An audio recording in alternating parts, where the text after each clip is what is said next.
প্রস্তাবিত pay scale বাস্তবায়ন আর্থিক বোঝা বাড়াবে নতুন সরকারের, কেননা সব মিলিয়ে প্রায় 2 লাখ কোটি টাকা বরাদ্দ রাখতে হবে এই খাতে, যা হয়ে উঠবে বাজেটের সবচেয়ে বড় অংশ। শুধু তাই নয়, রাজস্ব আয় বাড়াতে না পারলে চড়া সুদের ঋণে মেটাতে হবে এই ব্যয়।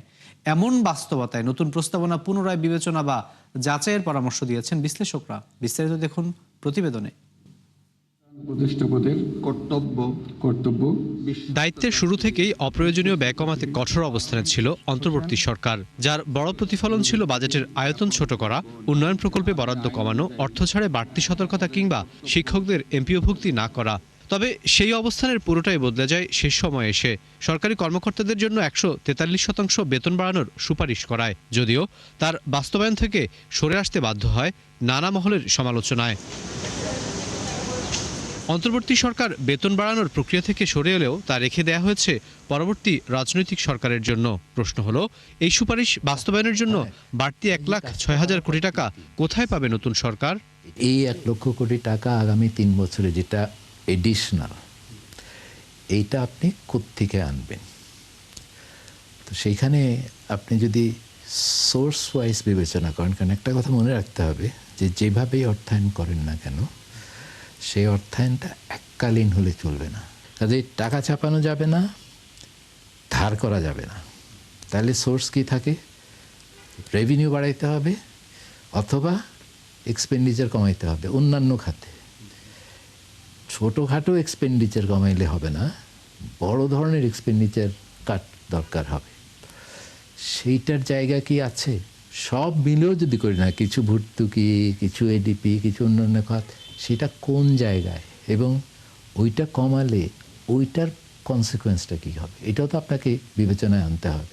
চলতি অর্থবছরের বাজেটে সরকারি কর্মকর্তাদের জন্য বেতন ও ভাতা বাবদ মোট বরাদ্দ রাখা হয় 84,684 কোটি টাকা, যা মোট বাজেটের 11.5%। তবে পরের অর্থবছরে পে স্কেল বাস্তবায়ন হলে সেই ব্যয় দাঁড়াবে 1,90,000 কোটিতে। অর্থাৎ প্রচলিত হারে বাজেটের আয়তন বাড়লেও তার প্রায় 4 ভাগের 1 ভাগই চলে যাবে কেবল বেতন ভাতা পরিশোধে। ফলে ব্যয়ের ক্ষেত্রে সবার উপরেই থাকতে পারে এই খাত, কিন্তু একই হারে রাজস্ব আদায় না হলে ধারকর্যে নির্ভর করতে হবে সরকারকে, যা আরও এক দফা হুমকির মুখে ফেলবে আর্থিক ব্যবস্থাপনাকে। ওনারা হয়তো যেই বেতন স্কেলটা বাড়াতে বলছেন এবং তার জন্য যেই অতিরিক্ত জনগণের করের অর্থ এটার পিছনে ব্যয় হবে, সেইটার যৌক্তিকতাগুলো কি আছে, সেইগুলোকে ওনারা কিভাবে লিপিবদ্ধ করেছেন। যতদিন পে কমিশনের এই রিপোর্টকে এই সরকার আটকে রাখবেন, এটাকে চাপা দিয়ে রাখবেন, ততদিন পর্যন্ত জনগণের সাথে আমলাতন্ত্রের একটা দূরত্ব ওনারা তৈরি করছেন, যেইটার ফলাফল সামনের দিনে যারা সরকারে আসবেন তাদের জন্য ভালো হবে না। ঢালাওভাবে এই পে ইনক্রিজ করাটা অ্যাফোর্ডেবল না। এখন ধরেন নিচের দিকে যারা আছেন, সেইখানে যেভাবে তাদের অতীতে বেতন বেড়েছে এবং সেই তুলনায় মূল্যস্ফীতি বৃদ্ধির হারটা বেশি ছিল, সেটা ঠিক। তো সেইটুকু কম্পেনসেশন নিচের দিকে করে একটা নতুন হিসাব করা দরকার।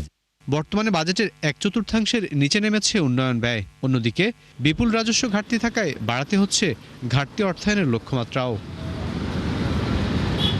রাকিব আল জাবেদ, 71, ঢাকা।